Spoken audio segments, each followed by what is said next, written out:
Yes, Bill and I had gone to sleep that evening, November 22nd, and we had come from a friend's home. It was a prayer meeting, a weekly prayer meeting we attended every Sunday night. Nothing unusual. Went to bed about 11:30 or so. And I awoke. I was in my bed, and it was 3:23 in the morning when I woke up. And I do know that because the first thing I did when I heard screams coming from our living room is I saw the digital clock to my left, and I turned and I saw it was 3:23 in the morning. And I proceeded down our living room hallway, and I found my husband in a state that anyone who knows him would know he's completely out of character. He was traumatized, holding his hands to his temple and crying out in terror saying, pray for me, the Lord has taken me to hell. So this is not like my husband's nature. As he says, he's conservative. Anyone who knows him, he's steady as he goes. That's his personality. And so I first, of course, was in shock, but at the same time I had relief that he wasn't having a medical emergency, and I proceeded to pray. And thankfully the Lord removed the terror from his mind after a time of praying, but he left the memory so Bill could share it with people. And one of the first things he asked for was a glass of water, and I got that for him, and then he calmed down and told me that evening what happened. And I'm going to let him take you on a journey right now. Thanks, gorgeous. We went to a prayer meeting like we did every Sunday night, and we returned from the prayer meeting, went to bed like any other normal night, and at 3 o'clock in the morning, I knew it was 3 o'clock. For some reason, I can't explain to you why I knew it was 3, but the Lord picked me up and took me out of my body and dropped me off in a prison cell in hell. And there was no explanation at all until the return. And so I found myself in a prison cell, just like you would imagine a prison cell to be, with rough-hewn stone walls and bars on the doors. And it was light for only about a minute, so I could see to describe to you what I saw. And then it resumed its normal state of darkness. But the first thing I noticed in this cell was the heat, the tremendous heat. I wondered immediately, why am I alive in this heat? It was way far beyond the ability for my body to live, but yet I was alive. And it was terrible, horrible heat. I don't know what the temperature was, but it was way beyond, I should have died. And I noticed that I was lying on the floor, and I had absolutely no strength in my body, completely void of any kind of strength. I could barely move. I looked up, and I saw these two creatures in the cell. There were two of these creatures. Now, I didn't know what they were at first, and because I went there as an unsaved person would be. The Lord withheld it from my mind that I was a Christian. He blocked it from my mind, which there's lots of scriptures, but just to give you three, the Lord can do anything, but to give you a scriptural reference, in 2 Kings 4:27 and Daniel 4:34 and I think Luke 18:34 talks about where the Lord can hide something from someone's mind. And I don't have time to go through each one. I'd love to go through the scriptures each one at a time with you, because that's the important thing to believe, but we just don't have the time. But anyway, so to give scriptural basis for that. So he blocked it from my mind and explained to me why on the way back, which I'll get to in a minute. But I'll just tell you now. The reason he blocked it from my mind, see, if I would have been there as a Christian, then I would have had hope. And I would have been able to cry out and say, God's getting me out of here. Well, he wanted me to experience what they feel there. And that they'll never get out. They're hopelessly lost, and they'll never get out. You see, and that's what he wanted me to experience, so he blocked that from my mind. So I didn't know what these creatures were. I wasn't there as a Christian to observe, that's a fallen angel or a demon. I didn't realize what they were. They were just enormous creatures. And I noticed, the size of this thing, first of all. And this might sound like a colorful exaggeration, but this one was about 13 feet tall. And to give you some scriptural basis for that again, in Genesis 6:4 it talks about where the sons of God came and had relations with women. Well, most of the commentators believe that the sons of God refers to the fallen angels. So the fallen angels came down, had relations with women, and produced giants in the earth in those days. And then in Deuteronomy 3:11 talks about the giant, one of his bedstead was made of iron and was 9 cubits in length. Now, cubit is 1.5 feet, so it's about 13.5 feet long for the bedstead of the the giant. So the giants in the earth came as a result of fallen angels having relations with women. Okay, so fallen angels are in hell. That's what fallen angels or demons, call them what you want. There may be some differences, but that's too technical to get into. But so this creature was about 13 feet tall. Okay, so you can look on the wall. The pastor had it drawn on the wall. That's how big 13 feet is. So to give you an idea, bring it into perspective, just gigantic thing. And it was all reptilish, scaly, bumps all over its body. Really grotesque and just horrifying to look at. We're going to see a video in a little bit. We put together a 3-minute video, Mary Kay Baxter and myself, who was another lady that had experienced hell. And in the video, one of the clips came from Kenneth Hagin giving his testimony to Joel Osteen's church. They did a video, and he described the demon that he saw. Well, strangely enough, it was exactly like the one I saw. So I don't know how whoever drew it depicted it to be so exact, but this is exactly the one of the ones I saw in hell. So it's from Kenneth Hagin's testimony, and that's where it came from. So I've been trying to show it to people to give them an idea. Tell them what you told me, that when you first saw this video, it just blew you away. He said, I went back and forth and looked at it 20, 30 times. And I said, I told my wife, I can't believe that image on that video is the exact demon that I saw. And you said... Right, it was exactly. And it only shows him from about here up. I saw the whole body, so, this doesn't show the whole body, but I just was amazed. I kept playing it back thinking, how in the world they get it so exact?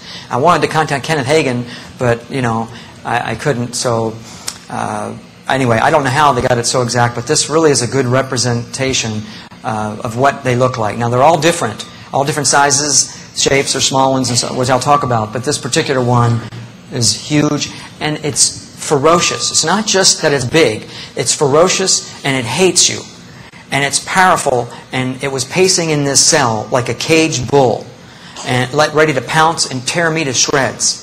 Okay, so if you can imagine the most wild beast animal you can picture, well, this is far worse than that. So with the size and with its nature, it was terrifying. I was just absolutely terrified. Yeah, so its head, it's hard to tell, but its head is probably this wide. So it's just an enormous head with huge teeth. It had claws about 1 foot long. It's foot-long claws on it.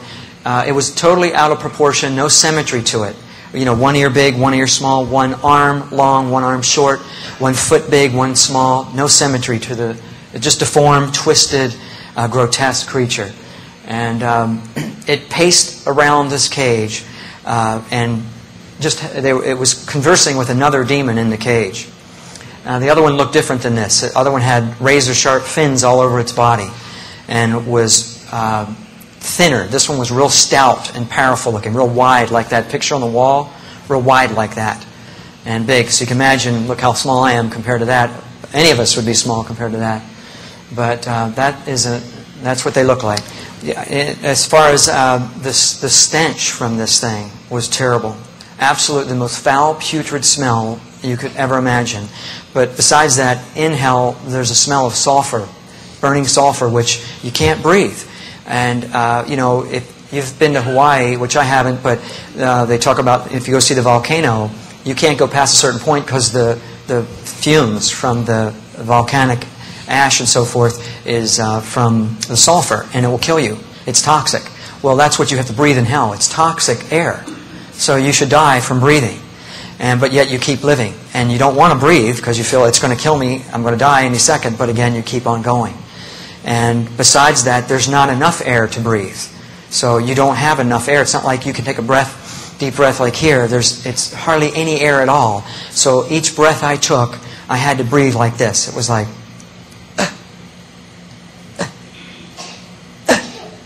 just like that. Barely could get any. So you're going to die any second from not enough air. But you keep going. So another one of these things you have to endure in hell. And you have to endure, like I said, the heat and the fear. Psalm 73:18 talks about, you cast them down into destruction where they're utterly consumed with terrors. And you are consumed with terrors. Lying on the floor, being helpless, I had no strength in my body. But even if I did, I couldn't have fallen off that thing anyway. but still you feel like you'd want to have some kind of strength, and you don't. You're void of all strength. And to give just a couple scriptures, I want to back up and give you a few scriptures because that's what's important to me. In Isaiah 24:22, it says, "They shall be gathered together as prisoners are gathered in the pit, and shall be shut up in the prison." So he's talking about prison cells. Proverbs 7:27 talks about going down to hell, to the chambers of death. And the word chamber means inner rooms. And the bars, Jonah 2:6 talks about, "The earth with her bars was about me forever. Yet thou hast brought up my life from corruption." And most of the commentators, the Tyndale Old Testament and the New International and some others, believe that Jonah did experience, he went to Sheol. He was right on the outside of hell. Or some believe he was inside the gate. So there is somebody in the Bible that did experience hell, Jonah. And he said in Jonah 2:2, "In hell I cried out." So he's someone that experienced hell.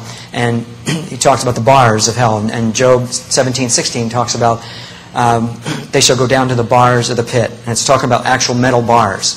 So, scriptures to support that. No strength is talked about in Isaiah 14:9, talks about hell from beneath is moved to meet thee at thy coming. They will say, "Art thou become weak as we?" And the word weak is the same word in Judges 16:7 where Samson lost his strength when his hair was cut off. He became weak. And Psalms 88:4 talks about, "I am counted with them that go down into the pit. I am as a man that has no strength." Anyway, I could give you scripture for every point all the way through like this, which I love to do. But it just detracts from me telling the story. So I'll just have to make reference to a few of them. We put all of them in the book, and that's what I wanted to, was the important thing to have in the book is the scripture. These creatures were blaspheming God. They were cursing God. And I understood what they were saying. I don't know what language it was, but I could understand them. And they had a hatred for God. And they turned their attention towards me and had that same hatred for me. And I wondered, what have I done to them? But they had this extreme hatred. And so that big one that you saw, picked me up and grabbed me and threw me into the wall. Like I weighed nothing. And I felt my bones break. And you have a body in hell. Matthew 10:28 says, "Fear him which is able to destroy both soul and body in hell." And there's a lot of other scriptures I could give you. But anyway, I felt the bones break. I felt pain. But the pain was masked somehow. I knew it was blocked, that I didn't feel all of it.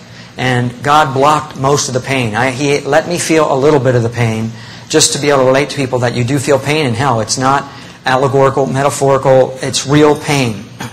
And so I felt the bones break. I fell on the floor. And the other one with those razor-sharp fins all over its body picked me up and grabbed me from behind like a rag doll. And it just dug its claws into my chest and just tore open my flesh. Ripped it right open. And I looked and I felt the pain again, and I noticed there was no blood or water. But, there's a lot of scriptures where there's no blood in hell and no water in hell. And I noticed that I was completely my body was destroyed. My wife and I like to work out, take care of ourselves, and eat right. And, it didn't matter now. Body was just absolutely destroyed. But I wondered, why wasn't I dead? What's wrong with me? How come I can't die? But you can't. You keep surviving. Each one of these things you survive. And I noticed that, the stench should have killed me. I couldn't believe how bad the smell was. I went to crawl out of the cell, and apparently they let me. About then it went dark. And so I believe the Lord's presence left, and it resumed its normal state. And because, without the Lord there, it would have been dark, totally dark, and I wouldn't have been able to see anything, so I couldn't describe it to you. So when I got out of the cell, it was absolutely pitch black, like a darkness which was beyond any darkness you could imagine. And I've been in some coal mines in Arizona and so forth, where it's way down deep dark. This was different than that. It was an evil presence about the darkness, an eeriness. Exodus 10:21 talks about a darkness which may be felt. You could feel the darkness. And it was evil. Again, enough to terrify you, and just the fear should kill you. But you keep living. I looked to the right, and I could see just a little bit, because there were flames shooting high in the sky that was about 10 miles away from me. I knew it was 10 miles away. I don't know how I knew, but again, there's certain things you know in hell. Your senses are keener. You have a little better understanding than you would here. And even Erwin Lutzer, one of the scholars of today who wrote a book, 1 Minute After You Die. He even said those in Sheol have heightened perceptions and a better understanding. And he's a scholar. I don't know how he determined that, but it's true, you do. So I knew that the flames were about 10 miles away, and it lit up the skyline just a little bit. Not like it would be here, because it was a mile across. This pit of fire was 1 mile across, so that's a lot of fire. It would light up the whole area if it was here on Earth. But down deep in the earth, the light did not travel. So I could just see barely, and it was all desolate, barren wasteland. Nothing. No greenery, not one green thing. Just rock, barren, desolate. There's scripture for all that. Isaiah 59:10 talks about we are in desolate places as dead men. And so one of these creatures grabbed me and dragged me back into the cell. And this one began to crush my head. And it just crushed my head flat. Now, how would I live with my head flattened? I don't know. I don't know if it resumed or what, but I felt my head get crushed. And again, I know the pain was masked. It was blocked. It would have been way worse than what I felt. But the Lord allowed me to feel some of it, to explain to people that there is pain. But anyway, there was 2 more that walked into the cell. I didn't see them because it was dark, but I just knew there were 2 more. And they each grabbed an arm and a leg and were going to tear my legs and arms off. And I just thought, I can't take this. I can't take this. And right then, something grabbed me and pulled me out of the cell and placed me over next to that pit of fire that I saw. And so I was so glad to be rescued out of that pit. For a second, I had some peace. And it was the Lord, of course, that took me out of there, but I didn't know that then. So as I was placed over by the pit of fire, then I could see all the people. There were people inside the pit, screaming, people burning. And I could see the outlines of people, their skeleton form. It would just look like skeletons. I couldn't tell if there was any flesh on the people, just like skeleton forms. And they were all adult size in skeleton forms. I didn't see that there were any small frames of people, so I believe there were no children there. And also the screams were all screams of adults. You could tell the difference in the kid's scream. And it was deafening. The screams were so loud because there's millions of people there. So, have you ever heard one person scream? How irritating that can be, someone scream in terror? Okay, well, imagine millions and millions of people screaming in terror. It's terrible. And it was so deafening, I wanted to stop, but you can't get away from the screams and the sounds. And I looked over and I could see the people clawing their way out, trying to get out of the cell, or out of the pit. And they couldn't get out. There were demons lying all around it, shoving them back in. But they really didn't have the strength to get out anyway. They were just trying to make a feeble attempt at getting out of there. And they were being shoved back in. I didn't want to be thrown into the fire.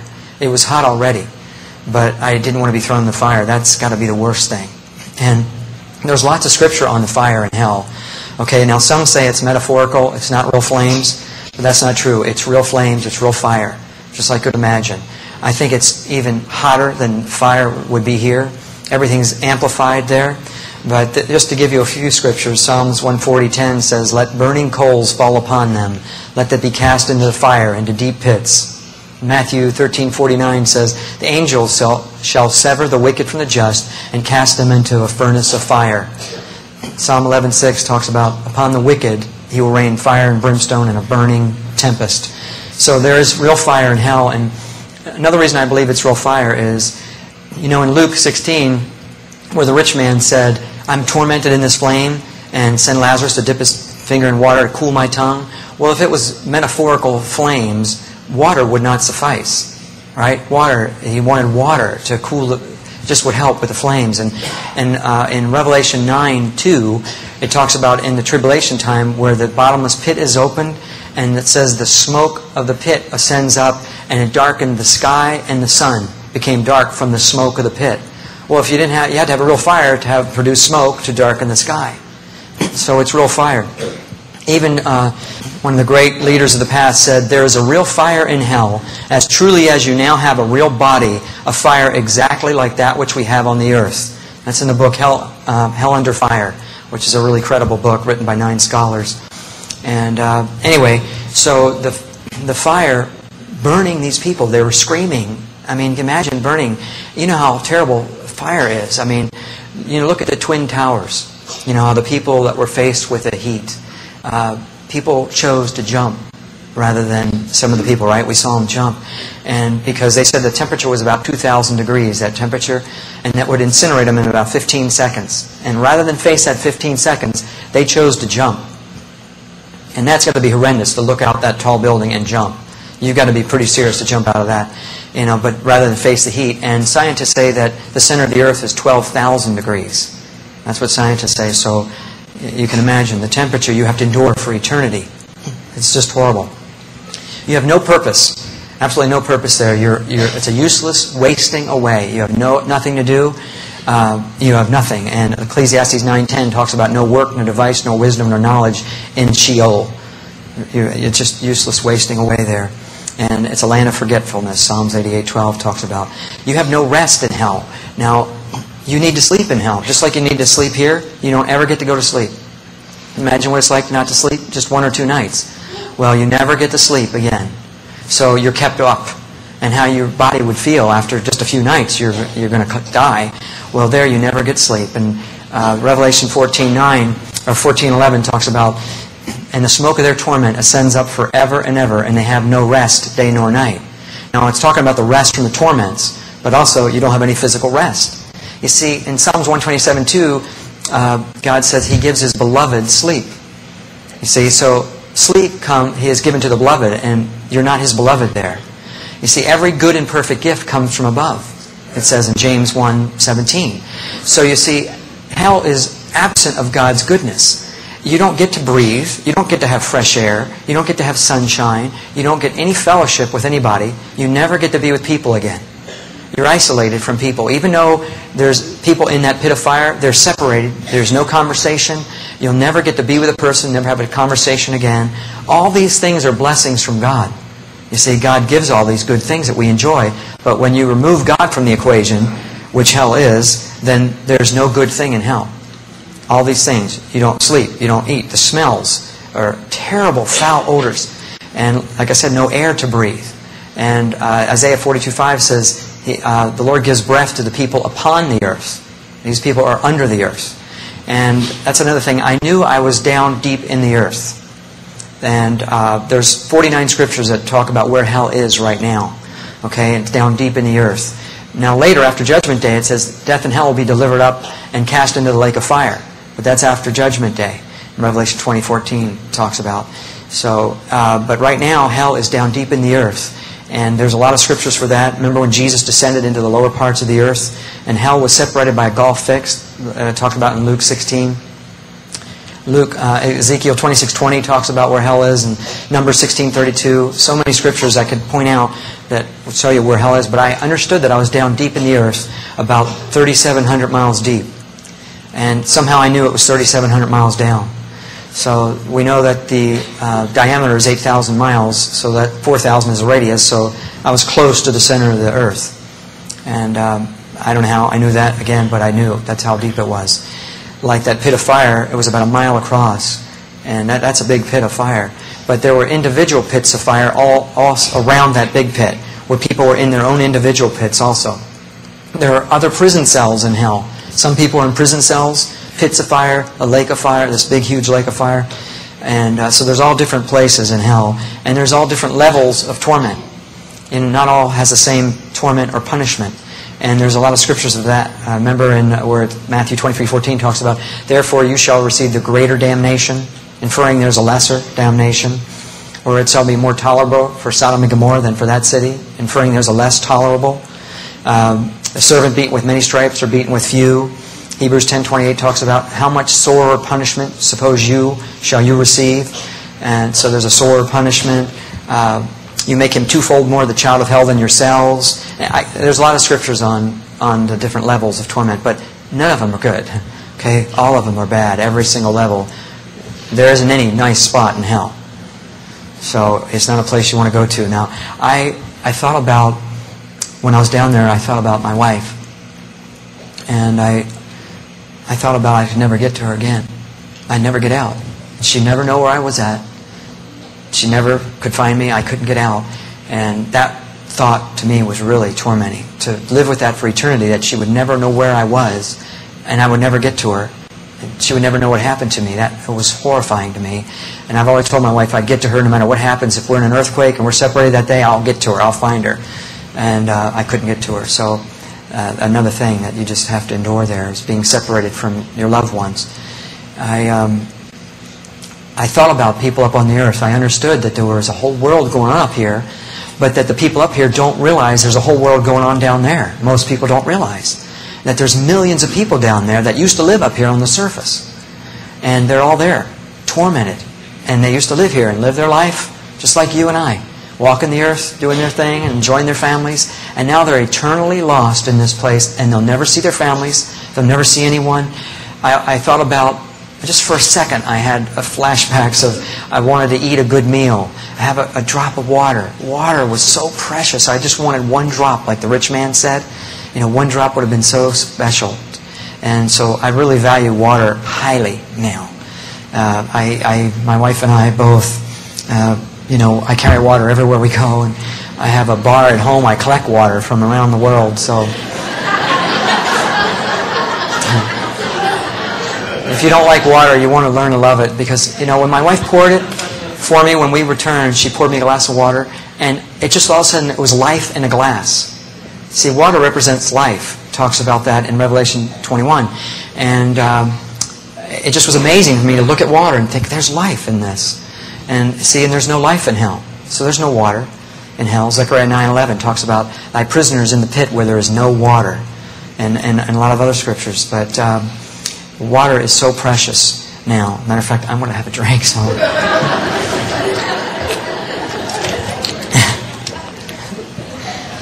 Anyway, so like I said, I thought about everybody up on the earth, and there's no way to get out of this place. Absolutely no way out. You couldn't get out no matter what, but I could understand eternity there. Like here, you can't quite grasp eternity. We think of time as having a beginning and an end, right? It's got to end somewhere. We think of timeline, but in your spirit body, you can understand eternity. So I could grasp that I was going to be there forever, and I would never, ever get out. So, the torments are terrible that you have to endure, but the worst part is that you'll never get out. You'll suffer for eternity. And I think I would like to show, before I get to the good part of meeting Jesus, I'd like you guys to see this little 3-minute video we put together. Mary Kay Baxter and myself put together a little short video, and her and I watched different Hollywood movies to try to find something that looked realistic about hell, something that would look real. And so it's as good as it can get for Hollywood, but it's far short of what it really was like. She saw a woman running. It was a spirit of fear chasing this woman for eternity through hell. I don't know how the woman had strength to run, because I didn't have any strength, but there's a lot of things I didn't see in hell. Hell's a big place, and the Lord only showed me part of it. So she saw that. You'll see again where Kenneth Hagin's testimony, where he's being drawn up to the gates, and you'll see that creature that I saw. And then you'll see people hung on crosses. And Mary Kay talked about that, where people that mocked the cross, that are hung on crosses for eternity. So that's part of what you'll see. So hopefully this will give you a little bit of a visual.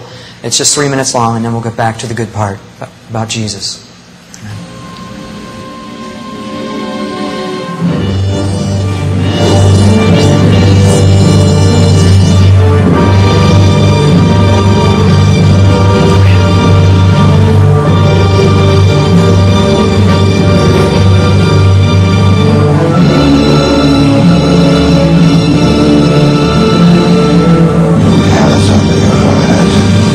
Reality is much